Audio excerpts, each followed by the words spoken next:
آج بھی میری یہ کوشش ہوتی ہے کہ کسی اگر دعوت پہ بھی جاتا ہوں نا، اب یہاں تو میرے پاس سیکورٹی ایشو نہیں ہوتا، کہیں کہیں جانے کا موقع ملتا ہے، روز نہیں جاتا، ٹائم نہیں ہوتا، کبھی کبھی جاتا ہوں.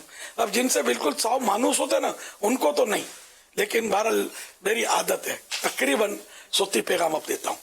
پہلے چٹھیاں لکھتا تھا، کھانے کی دعوت پہ جاتا تھا تو چٹھیوں میں اس طرح کا جیسے مضمون: آپ کا بہت بہت شکریہ، آپ نے مجھے بڑی نعمتیں کھلائی، اللہ پاک آپ کو جنت کی نعمتیں، ایک ایک دانے کے بدلے جنت کی اعلیٰ نعمتیں، قطرے کے بدلے جامع کوثر، اور خاندان کے ساتھ، اور یہ سب مطلب دسترخوان آقا کے قدموں میں بچھے، میں بھی کسی کونے میں آ جاؤں.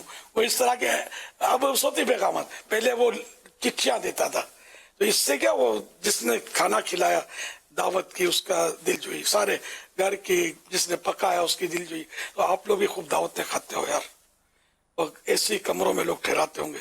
خدا جانے صوتی پیغامات شکریہ کا صاحب خانہ کو دیتے نہیں دیتے، ذمہ داروں کو دیتے نہیں دیتے کہ یار میرا بیان سنا تھا، اتنے ہاتھ اٹھے تھے لوگوں نے کہ وہ یوں کریں گے دعوت. مدنی قافلے میں تو بھائی بظاہر تو ایسا لگتا تھا کہ 313 تیار ہوئے تھے مدنی قافلے کے لیے.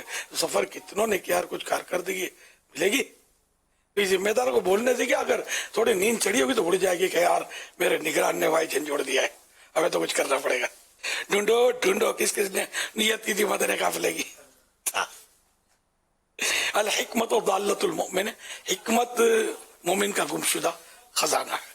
تو یہ آپ لوگ کرتے ہوں گے، اس سے زیادہ کرتے ہوں گے، لیکن میں تو باپا ہوں یار، بچوں کو بولوں گا نا صلو علی الحبیب صلی اللہ علی محمد.